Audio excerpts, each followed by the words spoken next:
Papá, mira. ¿Quién eres? Baja. Vamos, baja. Resulta interesante comparar el funcionamiento del antiguo sistema de estudios de Hollywood con el actual. Desde principios de los años 30 hasta finales de los 50, los estudios controlaban todo lo relacionado con el cine, incluidas las vidas y carreras de leyendas de la pantalla. En el video de hoy vamos a conocer los 8 secretos acerca del funcionamiento del antiguo Hollywood. ¿Quieres conocer todo? No te pierdas ningún detalle. Las 5 productoras cinematográficas que dominaban Hollywood. Al principio del cine, los primeros estudios estaban en la costa este de Estados Unidos, sobre todo en New York y New Jersey. Thomas Edison unió las 9 productoras principales en la Motion Picture Patents Company con la intención de eliminar no solo a los productores independientes, sino también a los más de 10.000 distribuidores y exhibidores del país. Puesto que tenía la patente, todo productor y distribuidor tenía que pagar impuestos a la macrocorporación de Edison. Las productoras tuvieron que trasladarse a la costa este, más específicamente a California. Para combatir a Edison, en 1912 el mayor distribuidor del país, Carl Laemmle, creó la Independent Motion Pictures Company, que pronto se convertiría en la mejor universal. Además, en 1916 Adolph Zukor y Jesse L. Lasky fundaron en Hollywood la productora Paramount, que rápidamente superó económicamente a Universal. Ya en los años 20, Hollywood empezaba a ser el centro mundial del cine. Por ello, William Fox movió su productora Fox Film Corporation a Los Ángeles y también compró salas de cine, para dominar mejor el mercado. En 1924, se fusionaron 3 productoras hollywoodienses para crear la Metro-Goldwyn-Mayer, MGM. Años más tarde, en 1928, se fundó la productora independiente RKO. Estas productoras pasaron a controlar todo el proceso de producción, distribución y exhibición de películas. Durante los años 30 y 40, estos solo 5 estudios dominaron el mercado cinematográfico: 20th Century Fox, Paramount, MGM, Warner Bros. Y RKO. Además, otras 3 productoras minoritarias también dominaban la producción, pero no tenían salas de cine: la Universal, Columbia y United Artists. Se decía que el cine era de The Big Five and the Little Three, los grandes 5 y los 3 pequeños. Entre las 8 producían el 95% de las películas. A la vez, se fundaban algunas productoras independientes, por ejemplo, la que estaba a cargo de Walt Disney, el Block Booking. El Block Booking, que podríamos traducir como reserva en bloque, y que era una especie de chantaje comercial al que los grandes estudios sometían a los exhibidores.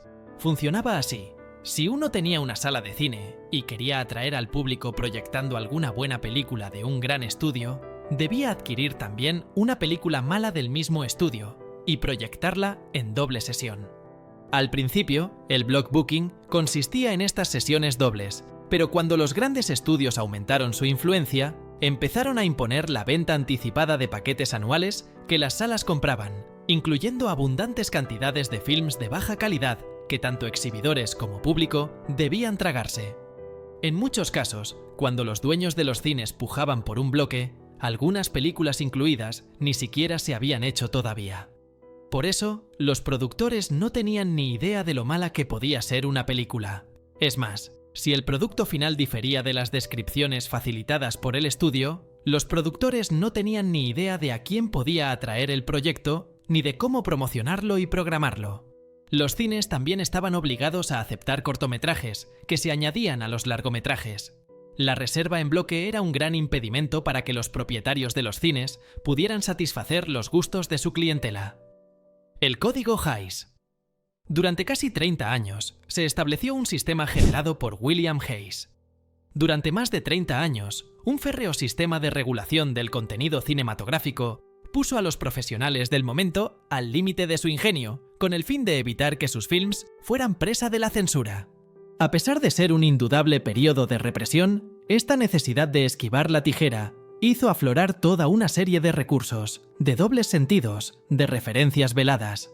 En determinados casos, y en géneros como la comedia, dio pie a la sugerente habilidad de no mostrar o no decir abiertamente aquello que resultaba obvio. El código se basaba en 3 principios generales: no se producirá ninguna película que rebaje el nivel moral de quienes la vean. Por lo tanto, la simpatía del público nunca debe inclinarse del lado del crimen, la maldad o el pecado. Se presentarán normas de vida correctas, sujetas únicamente a los requisitos del drama y el entretenimiento. No se ridiculizará la ley, natural o humana, ni se creará simpatía por su violación. Básicamente, este sistema marcaba qué películas podían verse y qué películas no, aplicando métodos de censura. El código prohibía las blasfemias, la desnudez sugerente, la violencia gráfica o realista, las persuasiones sexuales y la violación. Tenía reglas sobre el uso del crimen, el vestuario, la danza, la religión, el sentimiento nacional y la moralidad. Y según el código, incluso dentro de los límites del amor puro o del amor realista, ciertos hechos se han considerado fuera de los límites de una presentación segura. Aunque estas directrices eran técnicamente voluntarias, en la práctica los grandes estudios de Hollywood las utilizaron como un medio conveniente para evitar a los grupos de presión. Como resultado, el Código Hays influyó directamente en el contenido de casi todas las películas estadounidenses, realizadas entre 1930 y el 66. La voraz búsqueda de talentos. Los cazatalentos de Hollywood buscaban nuevos talentos en Broadway, en el circuito del vodevil y en la radio. Buscaban caras nuevas en cualquier sitio, incluso en la calle. Julia Jean Turner tuvo una infancia complicada. Su padre fue encontrado asesinado a los 9 años en un callejón y desde aquel momento, la vida para ella y su madre se complicaría económicamente. Sin embargo, alguien se acercaría a Julia cuando tenía tan solo 15 años para reclutarla al cine. Al mañana siguiente, la joven y su madre se presentaron en la oficina de Zeppo Marx, el cómico que ya había dejado a sus hermanos y se destacaba como representante. Les informó que podía conseguirle un contrato anual por $50 semanales en un gran estudio dado que la belleza de la adolescente era singular. En esa reunión, Zeppo le pidió a la joven que se levantara el vestido. Ella miró a la madre, que petrificada solo atinó a ladear la cabeza casi imperceptiblemente negando el permiso. Zeppo Marx explicó: «Tiene una hermosa cara, se nota que tiene buenos pechos, pero no le veo las piernas. Sin eso nunca será una estrella». La chica se levantó el vestido y el hombre aprobó lo que veía. Les dijo que su carrera la manejaría uno de sus asistentes, Henry Wilson, uno de los pocos que en ese tiempo reconocían abiertamente su homosexualidad. Le aclaró que su especialidad eran los jóvenes actores, pero que estaba seguro que haría un gran trabajo con la chica. Cuando las mujeres estaban saliendo de la oficina, Zeppo Marx se dirigió a la madre. «Señora, no se preocupe. Con Wilson la virginidad de su hija no corre ningún peligro». De inmediato filmó su primera película, un pequeño papel en el que su personaje era asesinado. Tras el estreno de They Won't Forget, Lana pasó a ser una sensación. Con el tiempo se convertiría en toda una sensación.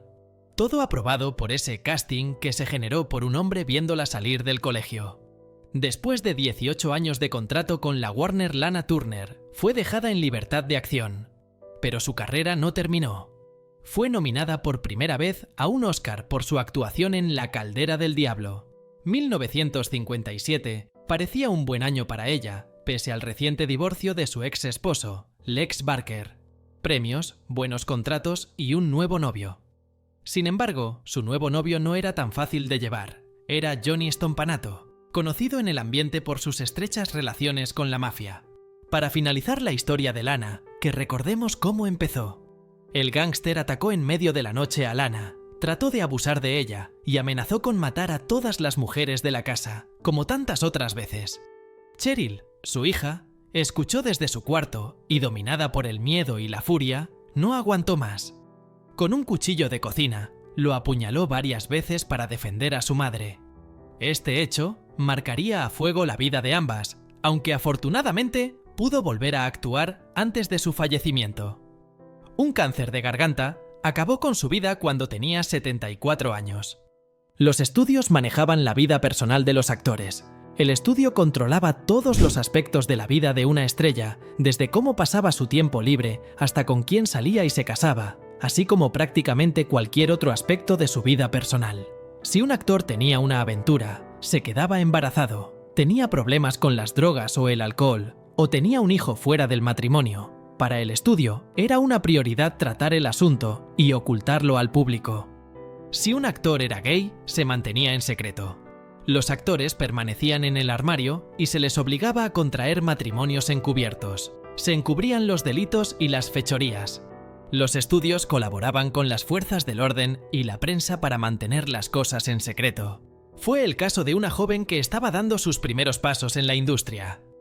Judy Garland, que a los 17 años consiguió su fama mundial por su papel de Dorothy Gale en la película El Mago de Oz y su interpretación de la canción Over the Rainbow. Sin embargo, a pesar de su éxito en la pantalla, la vida personal de la actriz estuvo marcada por la inestabilidad y las dificultades emocionales. A lo largo de su carrera, fue sometida a una estricta vigilancia por parte de los estudios de Hollywood para mantener su figura esbelta, incluyendo el uso de anfetaminas y barbitúricos para controlar su peso.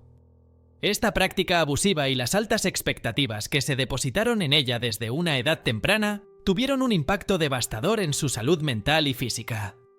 Durante mucho tiempo, Judy enfrentó problemas financieros, divorcios, adicciones y problemas de salud. Cuando tenía 25 años, intentó suicidarse en un psiquiátrico, sufrió adicción a los somníferos, al alcohol y a la morfina, y un segundo intento de suicidio cortándose la garganta. Tras este suceso, la misma Metro-Goldwyn-Mayer, que la había llevado por el camino de las adicciones para mantener su figura, la despidió. Sin embargo, siguió luchando con las drogas y el alcohol, de las que no pudo librarse hasta su muerte. Judy Garland falleció, a los 47 años, por una sobredosis accidental de barbitúricos. Evitaban problemas legales de sus actores, Louisiana Historia de Eddie Mannix. Si había algo que los estudios querían evitar a toda costa, eran los problemas legales de sus actores. Uno de los más célebres fixers hollywoodenses fue Eddie Mannix.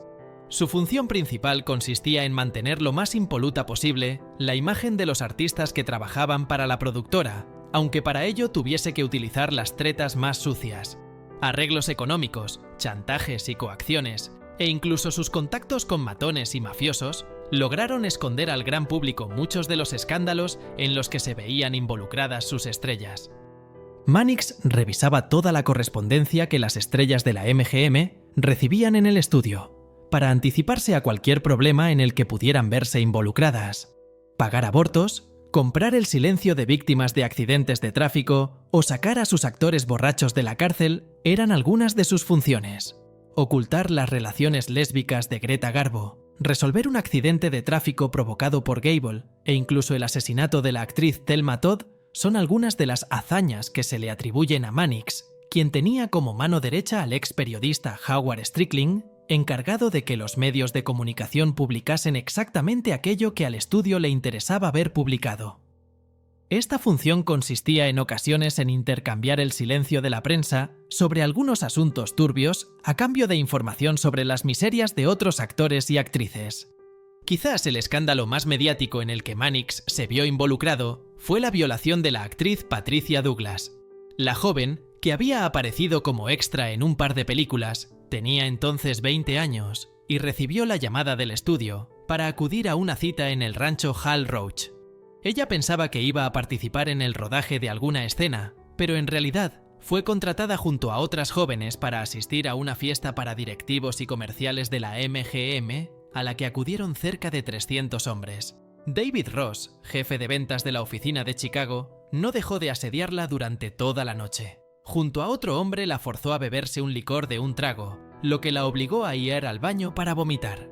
Cuando Douglas salió a respirar un poco de aire, Ross la asaltó, la metió en su coche y la violó. Mannix puso entonces toda la maquinaria en marcha para que el suceso jamás saliese a la luz. Médicos coaccionados, fiscales sobornados, detectives contratados para intentar encontrar trapos sucios en el pasado de la joven. Su historia fue recogida por el periodista David Stern en el documental Girl 27, que supone una fiel aproximación al único momento en que alguien se atrevió a hacerle frente al magnate Mannix. Lógicamente, Patricia Douglas jamás volvió a trabajar en Hollywood, y lo único bueno que se llevó de aquella fatal noche en el rancho fueron $7.50. Su retribución pactada por asistir a la cita, y una cena pagada. La decadencia de los estudios. La televisión ganó poder al absorber noticiarios, seriales, cortometrajes y dibujos animados normalmente reservados para el pre-show de las grandes pantallas. La televisión nocturna se convirtió en el rey. Las películas antiguas podían verse en el salón de casa. Incluso la era del cine mudo recibió el impulso de la televisión. Aunque esto contribuyó a la exposición de Hollywood, también puso fin a la hegemonía del sistema de estudios sobre el entretenimiento estadounidense filmado y fracturó una base de talentos que podían elegir entre el cine y la televisión. En el caso de los agentes, también hubieron cambios. Cuando se creó el sistema de estudios, los agentes rondaban por Hollywood, metiéndose en todos los aspectos del negocio. Aunque solían trabajar con los estudios para cultivar la carrera de un actor, también se les consideraba el enemigo. Los agentes tenían experiencia en todo tipo de sectores, desde la publicidad hasta el sector inmobiliario y la banca, y sabían cómo atrincherarse y luchar. Al final, los agentes ganaron la batalla por el control de las carreras de sus clientes. Las grandes estrellas tenían poder, y los estudios tenían que compartir ese poder con el actor y el agente. Las negociaciones dirigidas por los agentes en nombre de las estrellas pusieron fin a la era de los contratos y crearon un entorno en el que la mayoría de los guionistas, directores y actores trabajaban por cuenta propia. Con el tiempo, y de forma un tanto irónica, las principales agencias se convirtieron en sus propias versiones de estudios, empaquetando proyectos con actores y directores, a partir de guiones de clientes. Ningún animal fue lastimado en la grabación de esta película. Esta típica frase seguramente la viste en cualquier película que cuente con un animal como uno de sus protagonistas, ¿verdad? Bueno, tal vez no sea tan así.